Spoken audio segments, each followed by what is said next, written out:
Hi there, I'm Stephen O'Rourke. I'm one of the debut writers, who has been shortlisted for the Bloody Scotland Debut Writers Award.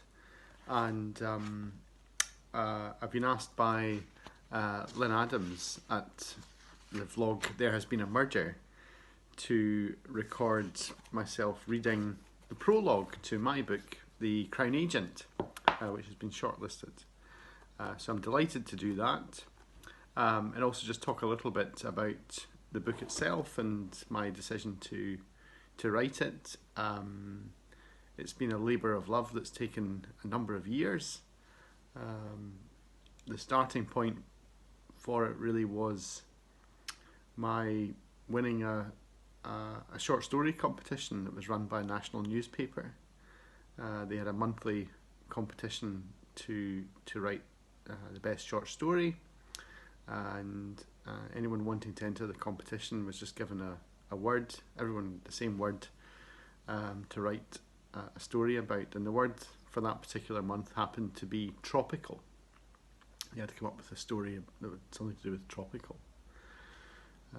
I thought everybody's going to write something about being on a desert island with a hammock and a palm tree or something.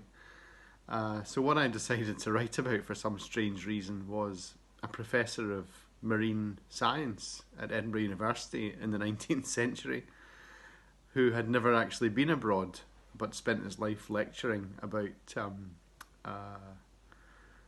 life in the tropics and about the oceans and the movement of the waters and things like that. And long story short is that the idea for this character that I had for the short story became the character in the novel that I came to write, The Crown Agent. And he's a young man in 1829, and he originally trains as a surgeon.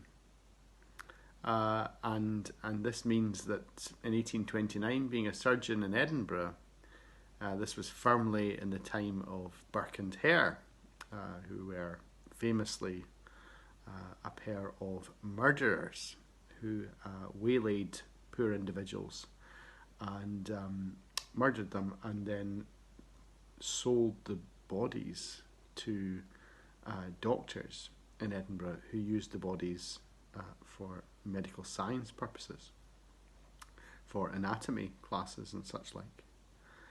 This caused a great scandal in Edinburgh in 1829 and led to the trial of Burke, and Hare gave evidence against his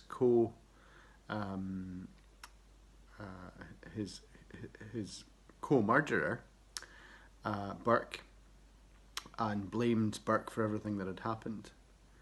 And Burke was executed following the trial. But the fate of Hare was always slightly uncertain, given that he was allowed to go free. And so it's interesting to think about what actually became of Hare.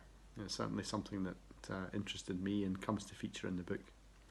But the main character in the story, as I say, is Mungo Lyon, who's a surgeon, he's a doctor, and Mungo becomes disillusioned with his life as a surgeon as a result of the Burke and Hare scandal, and ends up being sent on a mission, which takes him to the west coast of Scotland and further afield.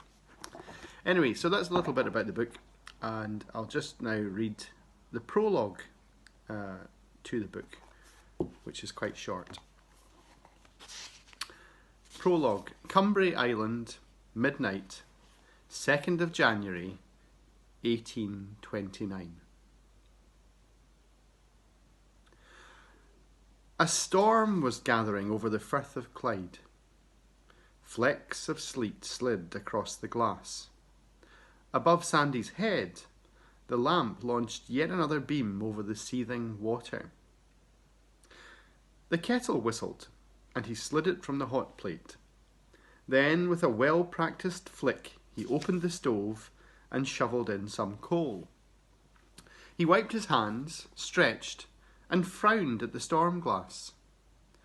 The liquid inside, clear all day, was frosting quickly now, And as if in answer, the wind rose with a wolf's howl, licking round the tower. It was going to be a long shift, but he'd see it through till noon, then hand over to Tom, presently sound in his bunk. Sandy lifted the Greenock Advertiser and tried to concentrate on the shipping notices. An inky little three-masted schooner accompanied every entry on the yellowing paper. Hunter, sailing for Madeira on the 3rd.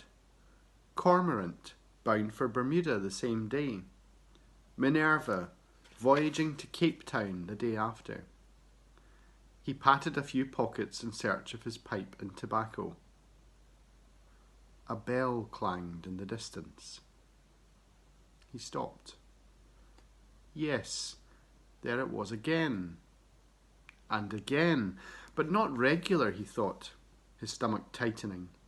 Haphazard, like something unhinged. He leapt to the window. Beam after beam swept the water. The clanging continued. Round came the beam again. And suddenly there it was, a stricken ship, her sails in rags. Sandy's whole life was the lighthouse, and he knew the king's regulations like the words of